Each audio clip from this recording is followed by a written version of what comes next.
کسی نے خاتون جنت سے سوال کیا کسی عورت نے کہ یا سیدہ نساء عالمین کیا یہ سلام بھیجنا خالی آپ کی زندگی تک ہے؟ تو خاتون جنت نے کہا کہ نہیں، میری زندگی میں 3 دن متواتر میرے اوپر سلام بھیجنے والا بھی جنت کا مستحق ہو جاتا، اور میری وفات کے بعد بھی 3 دن تک اگر کوئی اپنے مقام پر کھڑے ہو کر میرے اوپر سلام بھیجے تو وہ بھی جنت کا مستحق قرار پاتا ہے۔ اور اسی ضمن سیدہ عالم پر گفتگو چل رہی ہے تو ایک بات ہم بتاتے چلیں، اس لیے کہ یہ بات انتہائی اہم اور ضروری ہے آج کل کے ماحول میں، کہ ایک روایت موجود ہے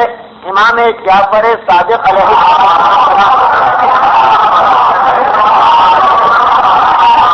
اور امام اپنی دادی جناب سیدہ سے بذات خود یہ روایت نقل کرتے ہیں، اور بڑی اہم یہ روایت ہے کہ اگر تم پر کوئی اتنی بڑی مصیبت نازل ہو جائے، کوئی اتنی بڑی پریشانی نازل ہو جائے، کوئی اتنی بڑی آفت نازل ہو جائے کہ کوئی آفت و پریشانی کو دور کرنے والا نہ ہو، تمہیں کوئی سہارا نظر نہ آ رہا ہو، تمہیں کوئی جائے پناہ نظر نہ آ رہی ہو، تو تم دعائے توسل پڑھو جناب سیدہ سے۔ یہ مجرب ترین عمل ہے، اور خود ہمارے مشاہدے میں آ چکا کہ جب ہر طرف سے مصیبتیں ہی مصیبتیں اور نکلنے کا کوئی راستہ نہ ہو تو وہ عمل خاص کیا جائے جو سیدہ عالم نے اپنے شیعوں کو بتایا تھا کہ اس کے اوپر عمل کرو تو یقیناً تمہاری ہر پریشانی دور ہو جائے گی۔ کتابوں میں اس کا طریقہ موجود ہے کہ پہلے 2 رکعت نماز پڑھی جائے جناب سیدہ کے لیے قربتاً اللہ، بالکل صبح کی نماز کی طریقے سے، اس کے بعد مرتبہ 3 سلام بھیجے جائیں، پھر تسبیح جناب سیدہ پڑھی جائے، اور اس کے بعد انسان سجدے کے اندر جائے اور یہ دعا پڑھے کہ یا مولاتی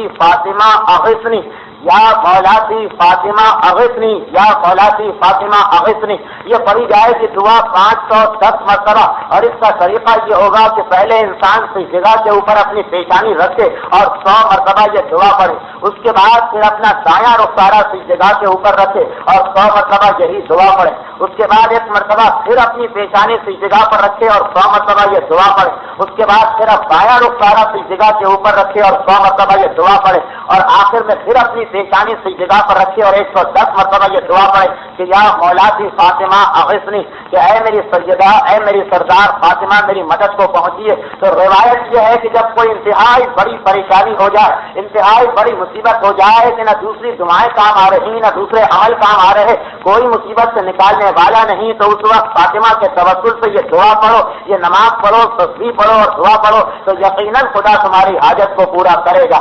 برحمتک یا ارحم الراحمین، وصلی اللہ علی محمد وآلہ الطاہرین۔